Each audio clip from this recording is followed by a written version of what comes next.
This video will contain spoilers for Blueprints. If you haven't seen this trophy, go play the game some more and then come back. A lot of people love playing Blueprints. So many have played it, it has a really great score from reviewers, it is an amazing Myst-like experience of uncovering things in the environment and doing puzzles. It's really cool and you should play it.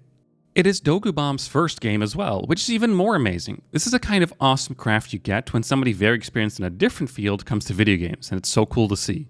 In this case, they came from a background of cinematography, animation, motion design, and directing. But a lot of people are also very frustrated with the game. They dislike it or it rubs them the wrong way somehow. So why is the game frustrating to some folks? A lot of people mention RNG as the problem. RNG stands for random number generation. So basically the randomness of what rooms you get, where gems spawn, how many keys spawn, a whole bunch of stuff like that. In simple terms, it's the luck part of the game. Websites covered this a bunch, and GMTK also had a video about specifically the RNG of Blueprints, and how design choices could mitigate the RNG. But I don't buy that explanation. For one reason in particular, Balatro is overwhelmingly positive. Balatro, Slay the Spire, and a bunch of other roguelikes also have that randomness, and folks love those. For example, in Balatro, you could be playing the red and black checker deck, constantly playing flushes, and then run into the boss blind that stops you from playing the same hand twice. And there are a bunch of blinds that can stop your strategy in its tracks. You can lose to this RNG at the end of your whole run. A similar issue happens in Blueprints, where folks get really frustrated that the last room you need to get to the antechamber, or to get the lever you need, or the item you need, doesn't spawn or doesn't get drafted. Maybe you're missing one gem or one key, and that's really frustrating. In Balatro, you can change such a boss blind if you found the director's cut voucher, the VHS tape, and have enough money to re-roll. But that's also RNG on whether you found that item. So yeah, it's sad that your Balatro run ends there, but it definitely does not have the same harsh reaction that Blueprints gets for stopping you at the end of your run due to RNG, which is similarly controllable in some ways that require luck. So why? What's the difference? RNG is not the problem. Instead, the difference lies in the amount of time it takes to try the RNG. People mention that Balatro takes a lot of their time, to the point where they were jokingly worried that the mobile release would cause a global drop in productivity. But it does one thing very differently from Blueprints. It allows you to speed things up.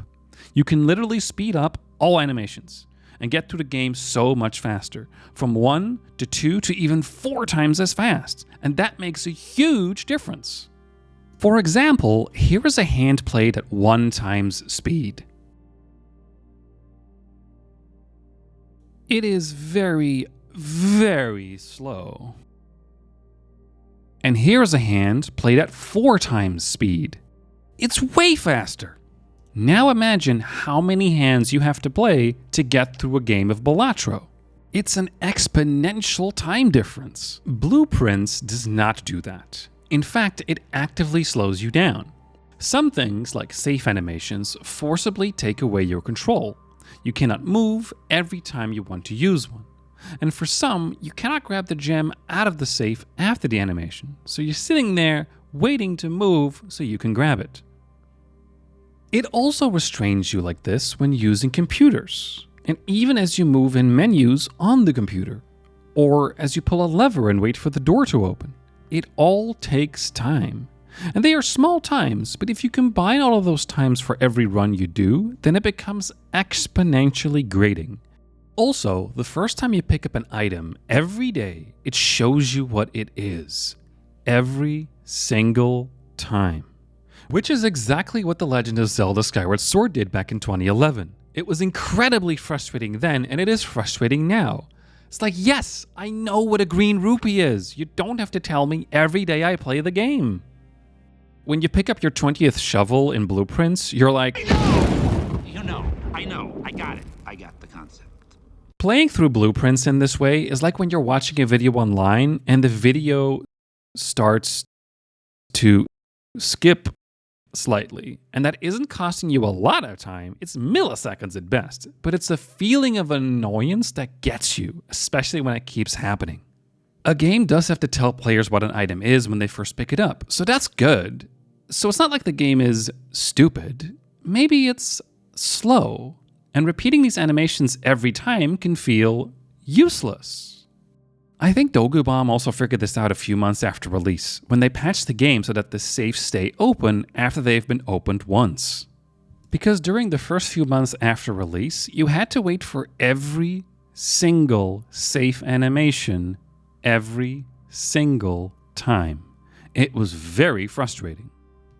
The same goes for the parlor room and the break room. These can take up a lot of time and frustration too. Like, every single day, the parlor room explains to you what a wind-up key is. Why? Even more frustrating, you can upgrade to have 2 wind-up keys in the room, and then it explains both. Why? There are also way more things that cost time. For example, after you unlock the West Gate path, you now have to go there almost every single time before entering the house to see what room you can get today that will help you in the house. Maybe you get shielded from red rooms, maybe you get important items, maybe there's a shrine, but you have to do this walk back and forth every single time. You cannot speed this up 2 times or even 4 times like in Balatro. And there are even more particular worse situations. Let's say you have destroyed the wall to the underground and can now access the north lever for room 46 at any time without the basement key. Awesome, so much progress.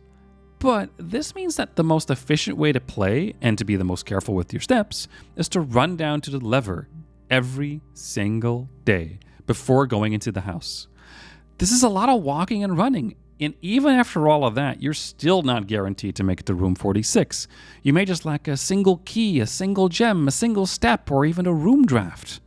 Then factor in you also have to meticulously look around a house sometimes just in case a chest piece spawned, or a unique room appeared with letters to read while you happen to have a magnifying glass. A single day in Blueprints can take hours, unlike a run in Balatro.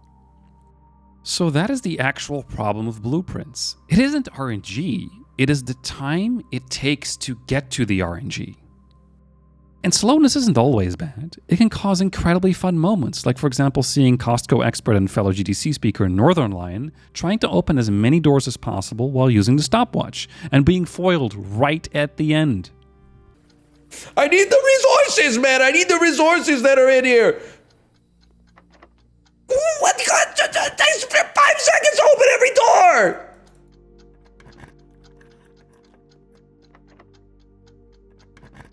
Please, please! We could at least get 1 more. Maybe 2, maybe 2? I clicked it in time!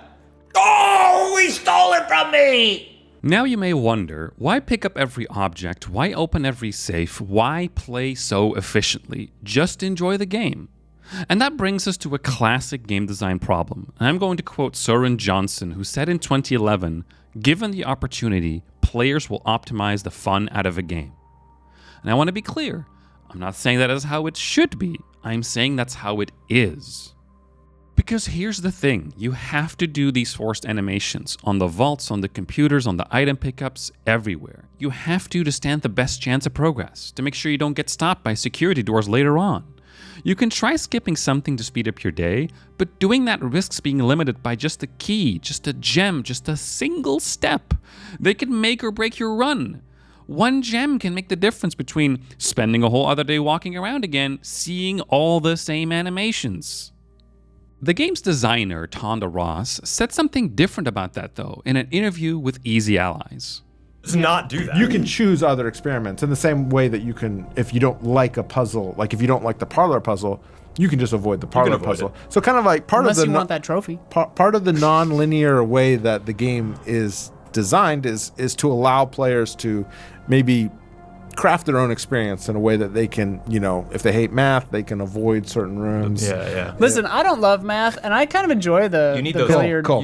You need it. I don't know. Like I understand you don't need it, but like an optimal run through usually involves. Well, there's also an upgrade for both billiard and parlor rooms. That's another really interesting point. But then the point is cut off. Jason Wishnov is entirely correct in mentioning that an optimal run does involve doing all these things, even ones you don't like. It's such a good point, but does not get further discussed.